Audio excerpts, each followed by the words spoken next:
Hello, അസ്സലാമു അലൈക്കും. ഇതെൻ്റെ ചാനലാണ്.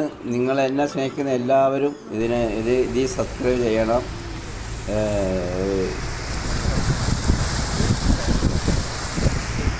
അത് ഞങ്ങൾ എയർപോർട്ടിൽ നിന്ന് വരുന്ന വഴി ഭയങ്കര മഴയും ഇതൊക്കെയാണ്. ഇവിടെ ദുബൈയിലും ഷാർജയിലും എല്ലാം ഭയങ്കര ബുദ്ധിമുട്ടായിരുന്നു. ഞങ്ങൾ 10 മണിക്ക് ഇറങ്ങിയിട്ട് ഞങ്ങൾക്ക് റോഡിലൂടെ വരാൻ ഭയങ്കര ബുദ്ധിമുട്ടായിരുന്നു. പിന്നെ ഏതായാലും 2-3 മണിക്കൂർ കൊണ്ടാണ് എയർപോർട്ടിലെത്തിയത്. ഇങ്ങനെ അവിടെ ചെന്നപ്പോൾ ഫ്ലൈറ്റും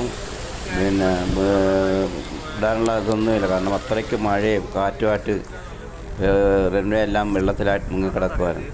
പിന്നെ ഒരു പരുവത്തിന് ഇച്ചിരി മഴ തോന്നപ്പോഴാണ് നമ്മുടെ എയർ ഇന്ത്യ എക്സ്പ്രസ് 2 മണി പറഞ്ഞത്. പിന്നെ 6 മണിക്കായപ്പോഴാണ് അത് റെഡിയായി വിട്ടത്. എന്തായാലും ഞങ്ങൾ എല്ലാം സുഖമായിട്ട് നാട്ടിലെത്തിച്ചേർന്നു. എല്ലാവർക്കും എൻ്റെ ആശംസകൾ.